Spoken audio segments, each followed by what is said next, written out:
All right, good afternoon. Welcome to NewsWire here on SportsGrid. I'm Craig Mish. It is Thursday. We got plenty to cover here on the show. Some updates in the National Football League, and of course, we'll check in on the NBA as well. We've got a huge game, of course, getting ready to tip off as the New York Knicks try to go up again on the Cleveland Cavaliers. And also, we have a result from last night in the Western Conference. We'll get to that and some Stanley Cup odds as well. SPJ is going to be with us, and we'll break down the NBA news, notes, and information. He is Daniel Collins. Those of you who are unfamiliar, Jack McMullen will join us from Just Baseball. We've got some afternoon games and evening games to preview, and the races for the Rookie of the Year and the Cy Young are heating up.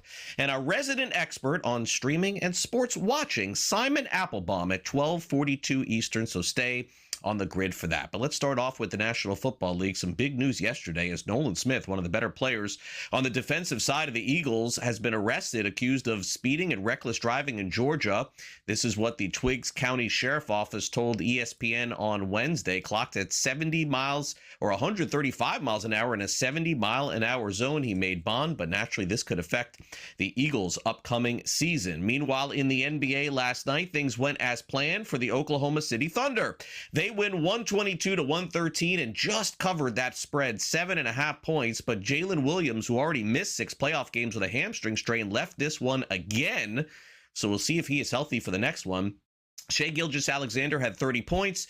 Alex Caruso had 17 points off the bench. That was the key there. Wemby had a nice game, by the way, 21 points, 17 rebounds, and 6 assists, but it was not enough. But the offensive efficiency, seemingly the key for Mark Daigneault and the Thunder. Here he was after the game. Talked about efficiency offensively, not just being shot making, but shot locations, assist to turnover. What did you make of the efficiency you had on offense generally tonight? Yeah, we're a lot better, obviously. I thought some of that was just us playing better. You know, we just didn't play a great game there tonight. Yeah, some of that stuff, just watching on film, you're sitting there like, if we say nothing and do nothing, we'll just play better. And then I did think we got some fundamentals in the game that are critical against this team, and it gave us some cracks. I just thought the overall flow tonight, rhythm, was really good, put everybody at advantages. We had our foot on the gas. It was a real positive game in that respect.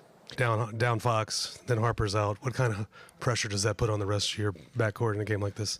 A ton. You know, obviously this team is as good as anybody at turning you over, so when you're down some of your primary creators and initiators, it causes a little bit of an extra strain, whether that's who to play, what to run, et cetera, et cetera. And we'll just have to be sharper in that area because it's tough, fully loaded against these guys. So we obviously 27 points off turnovers is not a winning formula. Meanwhile, the NBA's MVP bounced back after a tough Game 1 for a solid Game 2. Here's Shai Gilgeous-Alexander on his 30-point performance. I just have sucked when I get too long of a break. I don't think it's anything other than that.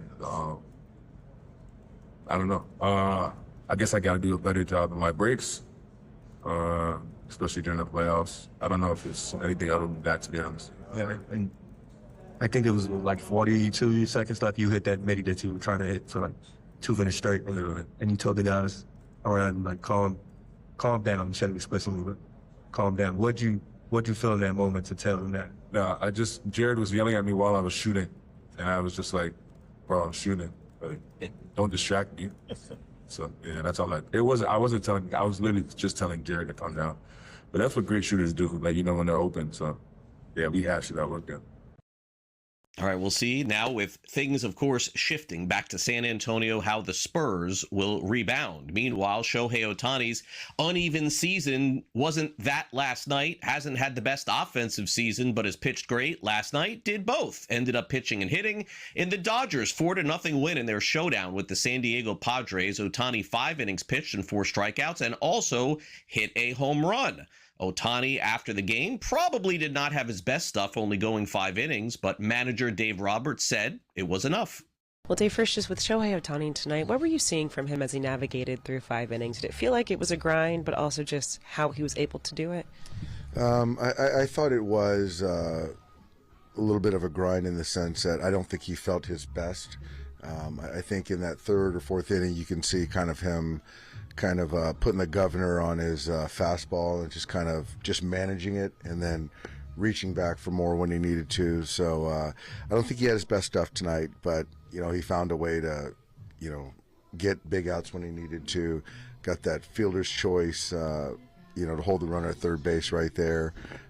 Got a big double play. So yeah, it was good, and 5 innings. The pitch count got up there, and I felt that was all he had to give us tonight.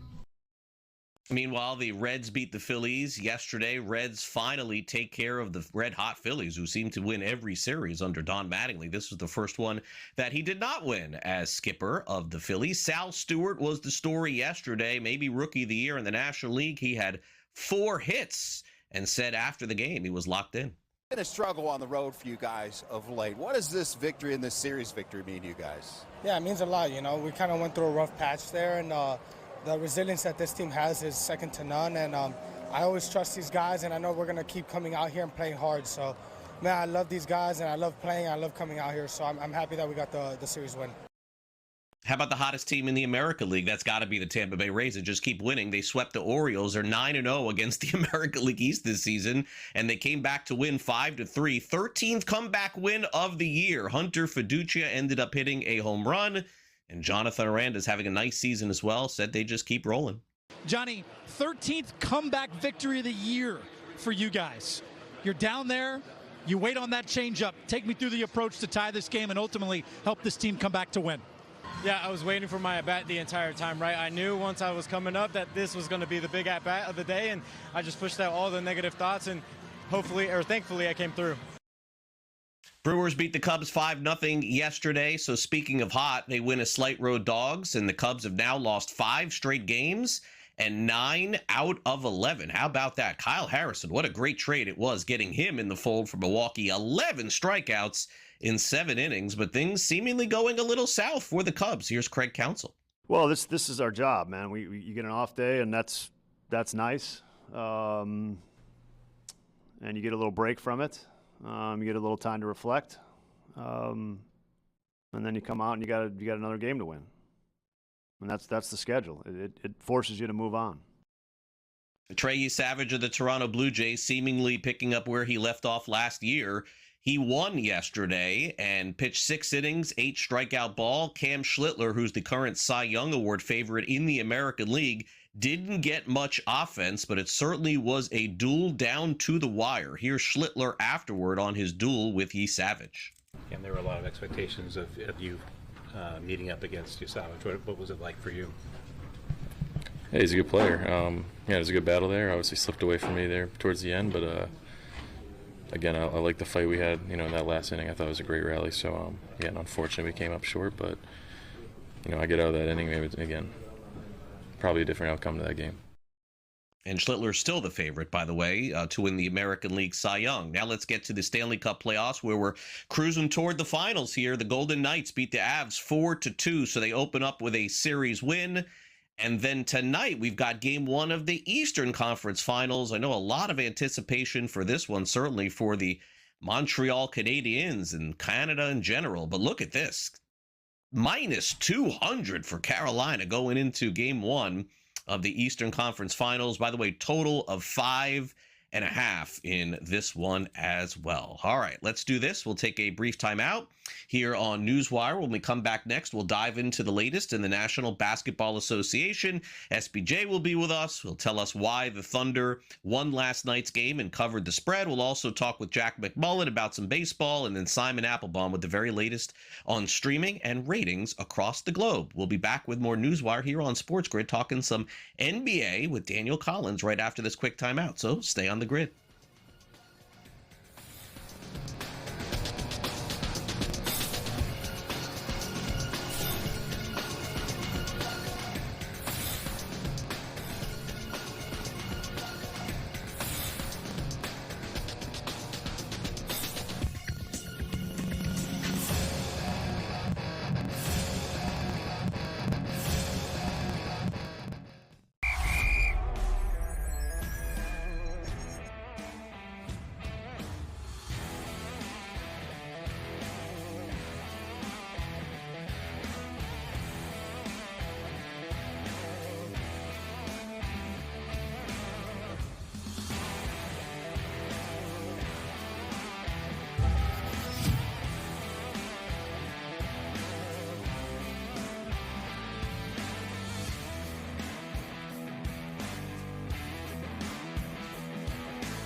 All right, welcome back to NewsWire here on SportsGrid. SPJ is with us. Daniel Collins, he is paying close attention to the NBA and arguably some really good finals going on in the East and West. Hopefully folks are tuning in. SPJ, great to have you back here on the show. And this is basically what we wanted, right? Like, we want a long series in the West. I think we're going to get one in the East too. The Thunder win yesterday and just barely cover that spread of 7.5. I thought personally, just from watching, the condensed, because that's usually what I do when I'm working at night, I'll come back and I'll watch the condensed game. It felt like you always thought that the Thunder were going to win. It was just a matter if they were going to cover that spread. So naturally, it sort of tells me that we could be in for a fun one here. I think the Spurs probably take care of business back at home here, and I think that SGA and company have a battle. Yeah, I mean, this is the time of year, like you said, you're getting the cream of the crop going head-to-head on a night-to-night basis, exactly what you want as an NBA fan. And, Craig, the most important thing for me right now is paying attention to the chess matches between these coaches. You got the two biggest words to me right now to focus about is how are these players going to respond and how are these players going to adjust? Each individual game is its own story, right? But that's not a part of the entire novel that we're looking at in these series. And game one was one story with Victor Wembanyama taking over the game, obviously hitting that crazy 30-footer at double overtime, SGA having a little bit more of a pedestrian performance. But the Thunder took all of that away. They learned, they adapted, and they said, what are we going to do in game two to make sure that Wemby does not just completely take over this game and turn into exactly what we saw in game one? And what they did was they put Isaiah Hartenstein out there, and I have personal opinions about this, but however you feel about this, they just allowed Isaiah Hartenstein to play as physical as possible with Victor Wembanyama and make his life really, really difficult. And the refs decided to not call a lot of those things. It kind of changed the temperature of the game. And as you mentioned, the defending champs came in, got the job done at home, and really evened out the series after getting punched in the mouth in game one. So I'm fascinated to see how the chess match continues between Daigneault and Mitch Johnson going forward. Obviously, these coaching staffs are going to spend a lot of time looking at each individual play, each individual moment, because we are seeing some cinema. Game one was one of the best basketball games I've watched in this series. Game two didn't quite live up to that bill, but it was still a fantastic basketball game, every single possession mattering. The other thing, too, about this, Craig, is the injuries are going to start to play a factor here. You've got guys like De'Aaron Fox obviously didn't play game one and game two. Dylan Harper goes out of the game last night. Jalen Williams, unfortunately for the Thunder, that hamstring injury flared up once again, so we'll see what his status is going forward. We're at the point of the season where, as all players will tell you, nobody's 100%, right? They're all dealing with these little nagging injuries and things like that, playing on a night-to-night basis. And then you get the added aspect of these are two of the most physical basketball teams in the entire association, especially on the defensive end. So I'm looking at how these players and these coaching staffs continue to adjust, how they continue to respond to the adjustments in the coaching that they're getting on a night-to-night basis, and also how they're taking their treatment. So, as you mentioned, a spectacular game last night. SGA showed up, played like the two-time MVP, 30 points, played 38 minutes, was really good on the defensive end. I have opinions on, whether or not they got some calls and they flopped around a little bit, and the referees kind of helped them out on certain stretches of this game too. But regardless, they got the job done, as you mentioned, covered the spread, getting a double-digit victory, or 9-point victory, almost double digits. It felt like a double-digit victory, right? Close enough, yeah. Now it's up to the Spurs. I mean, they have home serve. They held home serve, right? They got to win on the road. You got to think that the defending champs are going to come in and maybe win one of these next two games in San Antonio. But I mean, the Spurs have the momentum right now, even after losing the game yesterday. I think they're going to kind of learn from what they saw in game two, how they deployed Isaiah Hartenstein, like I said, to defend Victor Wembanyama, the different looks they threw at them offensively as well, and make their adjustments, and we'll see which team comes out on top in game three. But this is the part of the season that's the best as a true basketball fan. You get to watch every single possession, how these guys are processing information, how these guys are taking the coaching that's happening so quickly in front of them that they watched in the film room maybe 12 hours before. This is not like they've had an entire offseason to prepare for this particular moment. They've got sometimes this much time to kind of make a decision and learn on the fly. So you're seeing all of this happen at the best of the best on the Western Conference side, obviously. And as you mentioned, we got a banger in game one in the Eastern Conference side, and we're going to see what happens in game two tonight as well. Yeah, I think so. Thunder is still favored, by the way, heavily to win the series. Let's just be clear on that. Minus 164 current odds there. But I would guess, with no data associated, that the Thunder have played, I think, about 90 games when you think about it, regular season and playoffs.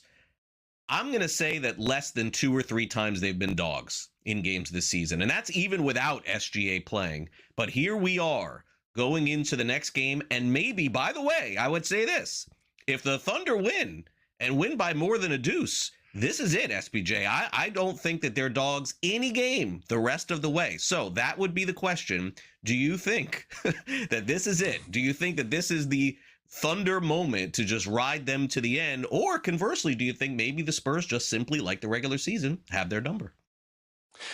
Most likely. The other way you could look at this too, if you want to look a little bit further down the line, you can actually get the Oklahoma City Thunder in some places at plus money to be the to lift Larry O'Brien in a couple of weeks, or you can take them at minus 110 value. And as you just mentioned, if they win Game 3, that value is going to disappear. So if you think the Thunder maybe kind of got the monkey off their back in Game 2, can take care of business in either Game 3 or Game 4 here, you're getting a really good price on them to win the NBA Finals. I mean, do you remember the last time, Craig, that they weren't minus 160 or higher? Never. To be a champions? Yeah, exactly. So you're getting a great price right now if you want to kind of look at the futures market. I already invested on the Spurs at 3-1 to start before the conference finals began, just because I thought I was getting a good price there. So I've got that ticket in my back pocket. But you're right. I don't remember this team being a dog, and they're going to probably come in with that mentality. And you don't want a team that has already won a championship, that already has the 2-time MVP, that already has all the caliber of players that they have on this roster with their dog mentality, being a dog. You don't want them to have that extra hunger, right? So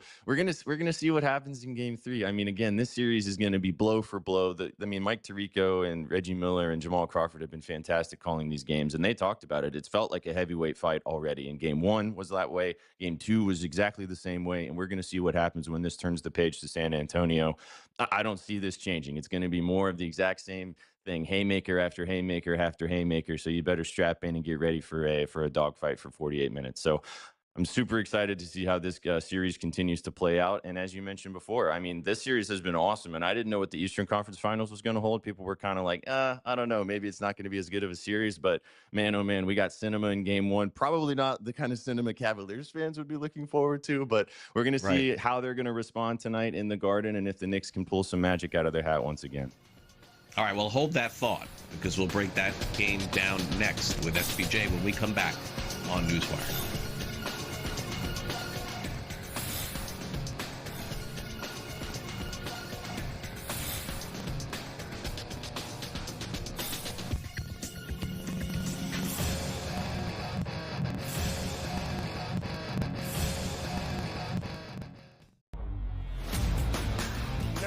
To endure months of manufactured rumors about will he or won't he retire LeBron James.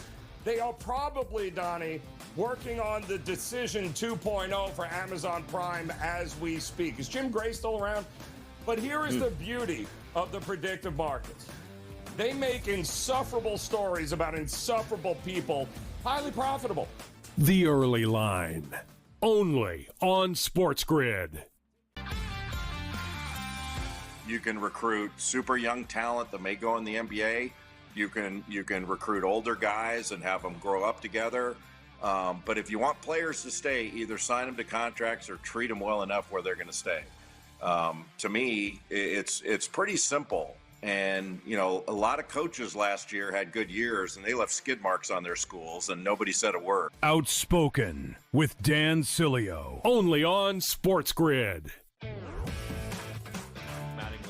Great job, clearly, right? They're 16-4 since he took over, but we have to remember when Rob Thompson took over for the Phillies and they went 65-46 back in 2022, he finished 5th in NL Manager of the Year that year. So could Mattingly win it? Of course, but he doesn't really have history on his side. I'm still on Don Kelly 15-1 to win Manager of the Year. NewsWire, only on SportsGrid. They're trading right now currently at 74 wins on the season, which means the Kalshi marketplace goes by 5-win intervals. 75-plus wins for those Houston Astros. That's a 49% contract to the yes, which a $100 investment pays back $205, Greg. I'm not high on this team. Look, again, 75 wins for the Astros is terrible, but this team might not even look the same as where we stand today by the time we get to that deadline. Pro Baseball Today, only on SportsGrid.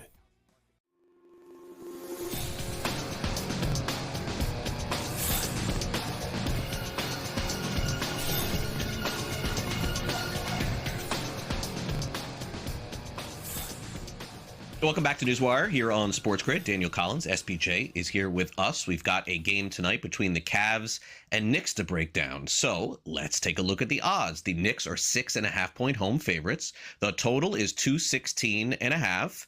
A lot of different directions I'm seeing online with this one. I see people taking the Cavs to win outright. I see some money. I see some, hey, Knicks get back to their 140 tonight. Man, everyone is all over the map with this one. But let me start here with you on this. I see a lot of Cavs win the last game if they don't, I mean, this is crazy, if they don't have James Harden on the court for the end of the game in overtime. So we saw that Kenny Atkinson defended him to the end in the last one. And I would also say, SPJ, that it feels like the Cavs are here partially because of that trade that they made with Harden. So let me get your Cavs angle first before we go to the Knicks. Yeah, like I said in the last series, breaking this down, this is the biggest thing about these types of games. You have to adapt and you have to respond. The Cavaliers have a bunch of questions that they have to answer inside of themselves, but they also have to look themselves in the mirror and say, we have to be better in the big time moments of these games. Kenny Atkinson as well. I mean, there was lots of stretches down the stretch of that game where they were losing that 22-point lead, where Jalen Brunson, as they said on the broadcast, the Brunson burner was lit, right? And when that happens as a head coach, sometimes you gotta put that fire out. You gotta call a timeout. You gotta slow that momentum down a little bit. And instead of doing that, he let them kind of roll with it. The other thing too is they didn't make the defensive adjustments necessary down the stretch in that game. Dean Wade is one of the better on-ball defenders on Jalen Brunson in every single matchup they played the Knicks this season. He was doing a pretty good job all game long. If you look at the box score, obviously Brunson ended with 38, but a lot of those points came in the fourth quarter when, as Mike Brown said in his press conference, they were hunting the matchup with James Harden. They were throwing Harden on an island with Brunson, basically playing 4 wide after that and just letting Brunson cook. The Cavaliers made a bad mistake and did not adjust. They did not allow Dean Wade to slip through some of those screens. They did not allow they basically just said, okay, if you want to beat us this way, let's see what James Harden can do on an island. And boy, oh boy, did they find out that was not the way that you're going to win a basketball game. So I get defending your guy. He was a big reason why they got to this particular point in the Eastern Conference Finals, playing second, being the 1-2 punch with Donovan Mitchell. But they had to make adjustments down the stretch. I would be shocked if they don't make adjustments going into game 2, especially on the defensive end. And I just feel like that if you watch for 3.5 quarters of this game, the Cleveland Cavaliers were actually punching the Knicks in the mouth. They were scoring at will. They were getting downhill. They were getting to the cup. They were offensive rebounding. They were playing the better brand of basketball. That is the reason why they are in the Eastern Conference Finals. It was a bit of an anomaly. It hasn't happened. I can't remember the exact stat, but it was like 200 plus that its 22-point lead gets decimated in the final 7 minutes of a playoff game. So it was a one-in-a-lifetime opportunity that the Knicks took advantage of, and it was an incredible game to watch, obviously. But I don't think the Cavs had to run away from that feeling like they have to make ginormous, incredible, oh my God, we need to change all this type of stuff. They just need to look at themselves, go, hey, we didn't make the adjustments down the stretch. Now we just do exactly what got us here the first 3.5 quarters. Maybe we fix a couple of things that we needed to do on the defensive end, like I said, with guarding Brunson a little bit more, throwing some double teams at him, allowing some switches of those screens, and then you can probably get the job done on the road. But I don't blame people for not wanting to trust the Cavs. This is a hard team to get behind. They look fantastic in stretches, and they also look like boneheads in particular moments as well. So it's hard to kind of back a team like that. But if I had to choose, I don't have any side in this particular game, but if I had to choose, I would lean with the Cavaliers and the points. All right, fair enough. SPJ's honest with you. He doesn't throw out picks on this show that he doesn't believe in, but he will give us picks. Absolutely. So let's get right to it. We've got 3 selections from you here. And I mean, I don't want to say that they're random, but definitely some interesting player props here. So fire away. Yeah, I going a little bit back to what I saw in game 1, and they both cashed for me. I added an additional sprinkle in there. Now, if you want to go a little bit chalky and take like Jalen Brunson or Donovan Mitchell to have big games once again, I don't fault you. They were both fantastic in game 1, especially Brunson. I think their lines are very bettable once again. But I'm going with some role players here. As I mentioned, Dean Wade, I bet his PRA last game at 9.5, and there it is staring at me again at 9.5. He's the best on-ball defender against Jalen Brunson. He's a good scorer against this Knicks team. He's hit this in all games against them in the regular season and had a really good game 1 scoring the basketball as well, hitting this PRA with just points. He also had a nice rebounding game as well. Mikal Bridges on the other side is kind of that secondary de facto scorer, him and OG Anunoby. When Cat has not really been fantastic to start the season. He was pretty pedestrian in game one. Mikal Bridges was really good. I like this PRA line once again with the rebounding, facilitating roped into his obvious scoring efforts. And then off the bench, Dennis Schroeder, not going to play a lot of minutes, probably 20 plus, but Kenny Atkinson can trust his veteran leadership. His assist line, he had 5 assists against the Knicks in game one. Hit this in every single game in the regular season against the Knicks as well. I think that 3+ assist line is a little too low. So go to the role players, but I think we get another banger tonight in Madison Square Garden, Craig. All right, SPJ, good luck with all the picks. Thanks again. Thanks for having me. Have a great day. Coming up next, Jack McMullen of Just Baseball.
Welcome back to NewsWire here on SportsGrid. Jack McMullen joins us from Just Baseball and also the Marlins Radio Network. And Jack, great to see you again. And before we get into the games, I know that Just Baseball had such a successful event this past week. I know that, listen, I'm a big baseball guy, and I know that you guys are into card breaking and doing a lot of, stuff with Loop I saw as well. And you guys, I mean, I don't even know how this even happened, but I saw Cam Schlittler was involved in an event for Just Baseball. Tell us more about that before we move on to today's topics. Yeah, so we've got a great partnership with Lids that, I'm sure you've heard about on the Just Baseball show if you tune in on SportsGrid, I believe on Tuesdays and Wednesdays. But no, it was cool. So, we were doing an event at the Lids in Times Square, and Cam Schlittler wanted to stop by. Schlittler is part of the, I believe, the new Topps release or the Bowman release, something like that. Yeah, Honestly, Bowman, Aram Layton's the card guy. I just appreciate Cam Schlittler, the pitcher, but I will tell you, I know Cam Schlittler was in the recent marquee card release, and he wanted to get involved at the Lids event in Times Square that we were doing. So it was great. I mean, there was a line out the door for Cam when Arm and Peter showed up at 8 a.m. at the Lids in Times Square. So just outstanding stuff. And Cam, apparently a great dude. And you know what? He's throwing like one of the best pitchers in baseball. Yeah, he did. Tough loss last night. So speaking of which, let's get to the American League East, where the Yankees are favored, but I don't know why. I mean, maybe I'm just a prisoner of this stupid moment, Jack. I went to St. Pete this past weekend, and I saw the Rays play, and I came out of there absolutely convinced that this team is going deep into the postseason. Now, I know the counter to that is that they blow the bullpen out every year, and then you just don't know who's going to be pitching for them in the end. We've seen that a little bit in the past, Nell and Glasnow and some of the other guys that they've gone with. But, Jack, I mean, look, I know the Dodgers are going to be really tough, and the Yankees will be really tough. I get it. They'll be good teams. And Atlanta. But I'm as impressed with the Rays as any team that I've seen in person. I was stunned to watch that team play all weekend long and in person Friday and Saturday. They are incredible to watch in person. And for lack of a better phrase, they tick you off when your favorite team plays them because they are annoying and they get aboard via the bunt single. And then they have a sacrifice bunt, and then they have a sacrifice fly, or they have a timely single on a ground ball that squeaks through the left side. And they pitch and they beat you 2-1 and they beat you 3-2. There are so many elements of Rays baseball that are really, really fun to watch right now. And that's why they are the best team in the American League at this moment per record. Now, I'm going to offer the counter, but then I'm going to counter my own counter at the tail end. Okay. The counter to, so I mean, the counter to them going deep into the playoffs is they have 3 starting pitchers that they are relying on that will enter uncharted territory by August or September. Shane McClanahan has missed the last several seasons. McClanahan is probably going to be capped at 130, 140 innings. Drew Rasmussen was capped at 150 innings last year. If Rasmussen keeps going like this, he may be capped at 175. He's had 3 UCL surgeries in his career. And then Nick Martinez is a guy that is turning back the clock. How long can he do that for? You also need the big swing, and you need the superstar swinging the bat to win in October. Dave Roberts said it best a couple of years ago. He said, you win in October with stars. You win with star power. And I guess the counter to my counter there is they might have that in Junior Caminero and Yandy Diaz and Jonathan Aranda. Like, they can get that big swing. Caminero is the premier homer threat in that lineup, but Yandy can do it as well, and Aranda can do it as well. I just don't know if they have the thump to match the Yankees over the course of 162, but this is a scintillating brand of baseball that they're playing right now, and I can't take my eyes off of it. Yeah, no, it was honestly crazy to watch. All right, but we can't do Rays all segment here. So let's get to another team here, and we'll talk about the Chicago White Sox, whose win total has jumped as high or higher than any team in baseball. If you remember before the season, this was a lock-in 100-loss team. That's not the case. Murakami has been great. Davis Martin has been great. Montgomery's been great. And right now their total sits at 76.5. And look at this, to make the playoffs, plus 260. You could have got at least 10-1 on that before the season began. So uncharted territory in recent years for the White Sox. Can they keep it going? I would like to think so. There are a couple of guys where I don't know if they can keep it going. The book is coming out on Munetaka Murakami, but he has been defying that. He's been swinging and missing a lot, but he's been clipping enough home runs to provide ample value. And I guarantee you there are a lot of Major League Baseball teams that are kicking themselves for not giving Murakami a 2-year deal or a 3-year deal. He signed, 2 for $34 with the White Sox this offseason. That looks like an incredible bargain. But I'm just looking around that roster and I'm seeing so many people that baseball fans and baseball experts were doubting. Colson Montgomery, can he stick at shortstop? Is he going to be a third baseman? Not only is he sticking at short, he's looking like a premier power hitting shortstop in Major League Baseball. Miguel Vargas, was he a lost cause when the Dodgers traded him to the White Sox? Clearly not. Miguel Vargas looks fantastic for them. Mentioned a couple other guys. I mean, how about Davis Martin and his 1.6 ERA? He's the longest tenured Chicago White Sox. I think it was 21 or 2022. But Davis Martin has been throwing to a 1.6. So is all of this sustainable at the rate that they are playing at right now? I'm not necessarily sure. But are they all good players? Yeah, honestly, I think we're learning that over the course of the first 2 months of the season. So why can't this team sneak in? Do I think they're going to win the division? Probably not. Do I think they could sneak into an AL wildcard spot when the American League is just flat out not that good right now? Yeah, I totally think so. Makes sense. All right, so back in April, we were asking the question that we've asked the last several years about the National League Central was, is this finally the season with Yelich being hurt and no pitching and Chourio on the IL? This is it. This is the season that the Brewers just simply may not have it. I guess we're all wrong on that one because here they are again in first place, 29-18. Pat Murphy, I mean, every year this guy's a candidate to win Manager of the Year just simply because it happens. And let's just call it what it is. The Brewers are as well run an organization as any team in baseball. They've beaten up on the Cubs. It looks like they're in it from beginning to end. But again, the same concern that you would have with the Brewers is probably the one that you would have with Tampa Bay is, you know, like what will they do at the deadline? Will they add some pieces? Can they hang on to some of this pitching, which is all very young, including the Miz at this point? But very impressive. Once again, I think we got another big regular season coming for Milwaukee. And to your point about Pat Murphy, it does feel like the National League MVP is the Shohei Ohtani Invitational at this point, and it's Ohtani until proven otherwise. I think you could make that argument about the National League Manager of the Year. I think the AL Manager of the Year is a little bit more open. It has been Stephen Vogt over the last couple, but Pat Murphy, with the way that they rinse and repeat with a different looking roster seemingly every year, I think Pat Murphy should always be the front runner for National League Manager of the Year. And yeah, they don't have Freddie Peralta anymore. They don't have Devin Williams or Hader or Corbin Burns, but they have Kyle Harrison. They have Mizorowski, to your point. It's rinse and repeat. Priester was their breakout last year. He's been on the IL. They grabbed Sproat in the Peralta deal. Sproat's going to be good for them over the course of the next half decade or so. So they are, it seems like, to your point, Craig, the class of prospect identification, player development, and cashing in when the assets are at peak value. They are a model organization in Major League Baseball right now. And they got to deal with the big bad Cubs over 162, surely. But with all the pitching injuries, and I saw Cabrera left his start last night with a blister issue again. With the injury issues on the pitching front for Chicago, why can't Milwaukee win this division yet again?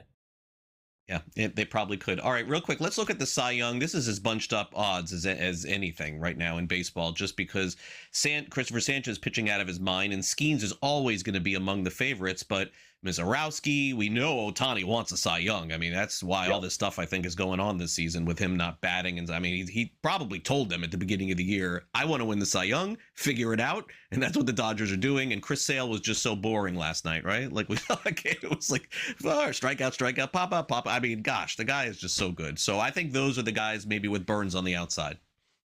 Yeah, it seems like it. I love watching Christopher Sanchez. He is beautifully boring, just like Sale. You know you're going to get 6 or 7 innings of 1-run or 2-run baseball.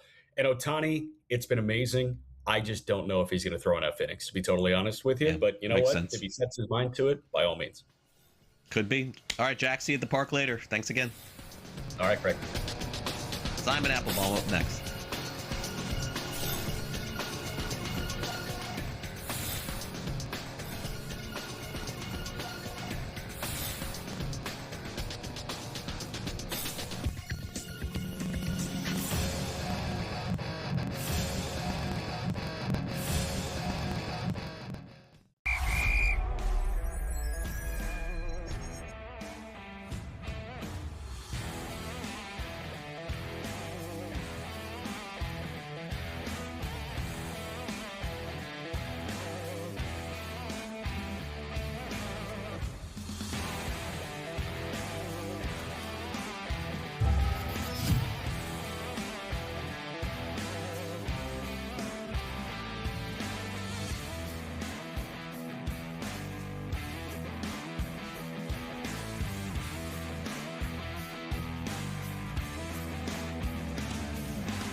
What are we doing? Headlines?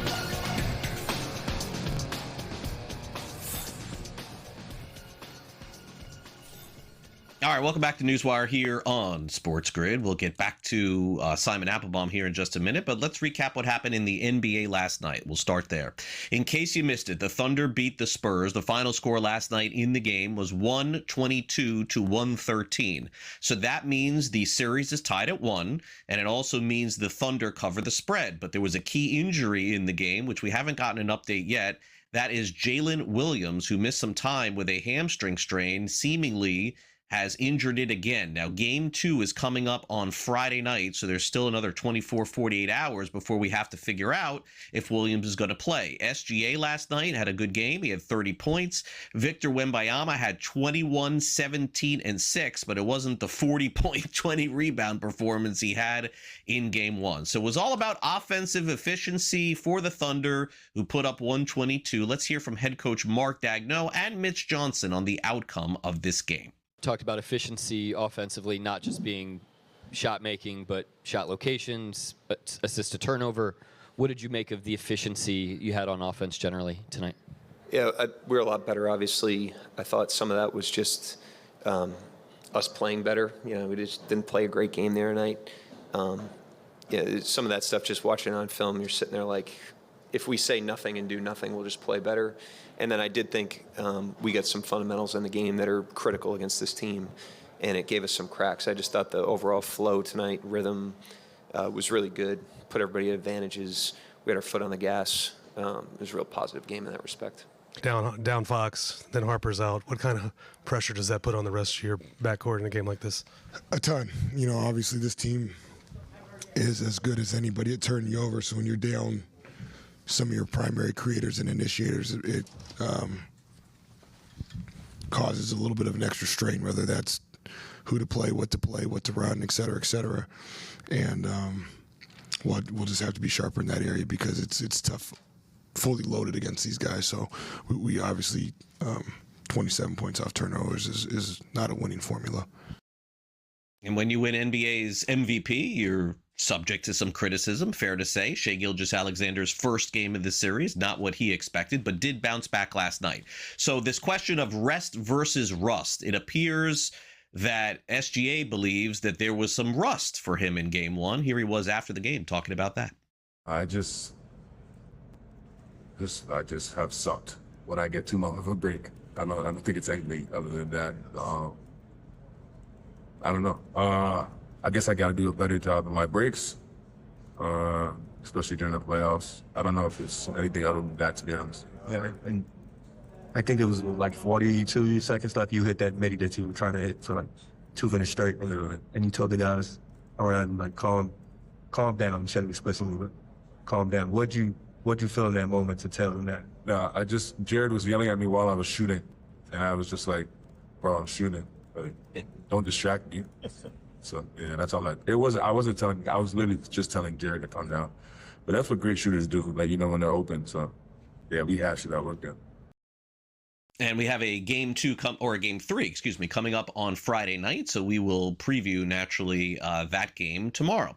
Now let's bring in Kevin Walsh. He's getting ready to go for his Game Time Decision show. There's a hockey game tonight and NBA as well. So we'll stay away from hockey for now, and we'll get into tonight's game in the NBA. And so Kevin is here with us to preview the Knicks and Cavs, where the Knicks are 6.5-point favorites, total of 216.5, which obviously looks low based on the Knicks playoff run and end of the season run. But Cleveland did play very well, Kevin, in the first game. And so I do want to give some love to the Cavaliers. Naturally, you got some time before you have to make an official pick on Game Time Decisions, but based on what you saw in game 1, boy, this seems like a tough handicap for me.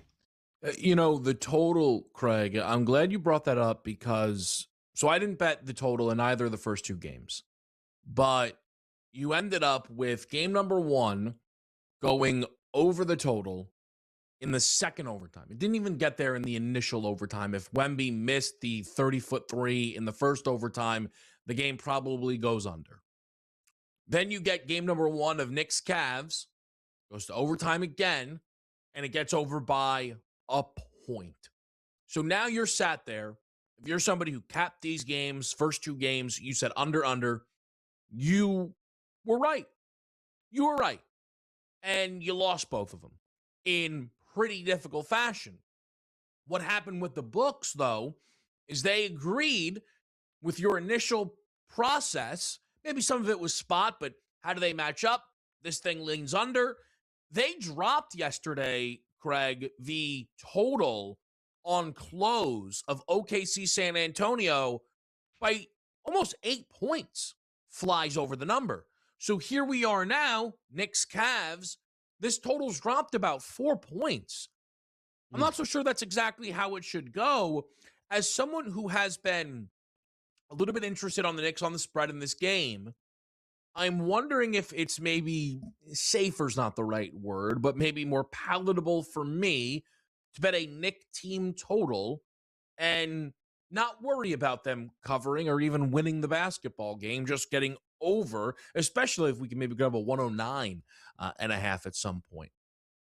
Yeah, I think that's fair. Let's play the Cleveland side just for all intents and purposes. We live in a what have you done for me, not lately, but this second moment.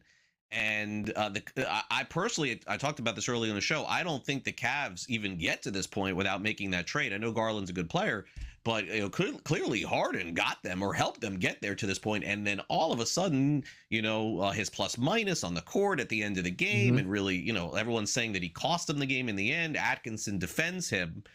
Does Harden have to have a great offensive game for Cavs to win, or is it just simply put he has to do just enough on defense? They have to have him on the court in these games. I mean, it's silly to say that he should be off the court in the end of the game in overtime, right? Yeah, I mean, Atkinson better defend him because it was far more Atkinson's fault than Harden's fault. Like, you're allowed to coach. Like, we don't just send 5 guys out there and say whatever happens, happens. And he wasn't really coaching in the end of that game. I think Harden will have one great game, Craig, in this series. I tend to believe it's one of the games in Cleveland. I think his rebound assist prop's interesting. They dropped that down to 10.5 after only 7 in the opener here. So I don't mind some looks at Harden. I'm not sure if he goes for that 25, 30-point performance just yet. All right, Kevin. I'll see you tonight on Game Time Decisions. Thanks again. We'll be right back.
All right. Welcome back to NewsWire here on SportsGrid. Funny moment last night, in case you missed it. Player on the San Antonio Spurs somehow ended up in the public bathroom. I don't know how this happens in the NBA, but at least he washed his hands. Check this out.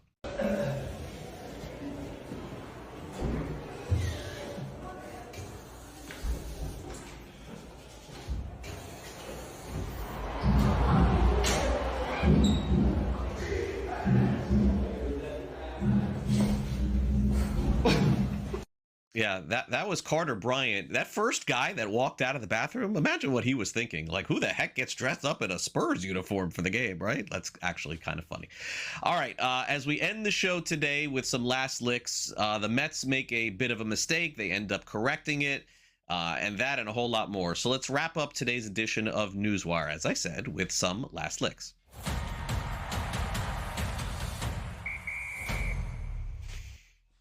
Congratulations to Nick Morabito. He's part of Major League Baseball's very small group of actually playing in a big league game. And in fact, Morabito made his debut wearing number 8. So congrats to him as well, except for the number 8 was retired by the Mets. Former Hall of Fame catcher Gary Carter wore number 8 when he was with the Mets from 1985 to 1989. Now, they did not retire it until 2002. Desi Relaford wore it in 2001. But the Mets just simply didn't have enough time to change his number. So he ended up wearing number 8 in the first game that he played. And now he chose a new number. It's going to be number 55. So here's Nick Morabito on making that change. I think you probably heard something about your number 8. What do you know what your new number is going to be tomorrow? I think 55. Okay. Yeah. Did you get to choose that number, or what went into it? I chose 55. Yeah. I was just given 8. Had you even heard of Gary Carter before? Yeah. Okay. Yeah. Hall of Famer, legend here. Yeah, and he wore number 8. Does 55 have any meaning for you? 2 5s is cool. Do you think that Nick Morabito knew who Gary Carter was? Do you think he knew who he was? Did you really watch that clip? Yeah, all-time legend, great. I mean, isn't that's generic? That's an all-time legend, great. That's what I would say if I had no idea who he was. Anyway, so he'll wear number 55. Not, hopefully his interviews get a little better. Poor kid. All right, let's get to the World Cup. And the New York City mayor, Zohran Mamdani, is going to announce that he negotiated 1,000 tickets from FIFA that will cost $50 a piece. Here's the kicker, though. New York City residents have to be selected for 2 Upper Bowl seats, one of 7 matches, plus a free round-trip bus ride. As we know, World Cup tickets in New York, and even here in South Florida, were out of control. I would say that if you have paid attention, though, in the last couple of weeks, the prices have started to come down a little bit, realizing that the gouging is not going to continue forever. If you've ever bought a ticket to a sporting event, you know by now, when you buy the tickets, unless money doesn't matter to you, you buy them the day of, and maybe the hour of, or maybe even walking into the stadium, because you get the very best price. It's just the way that it works. All right, did we save the best for last? I don't know. You decide. Aaron Rodgers yesterday, out of nowhere during his press conference, told reporters that this is his last NFL season. Well, I mean, I don't know. I guess I believe him. But here he is saying that this is it. Yeah, I love Mike T. I mean, I really appreciate the opportunity to come in last year and love my experience with him.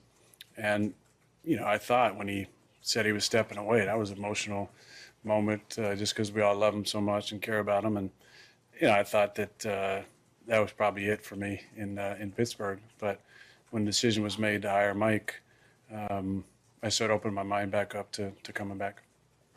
Could be your last year. Do you even think of that right now? Yes. This is it, yeah.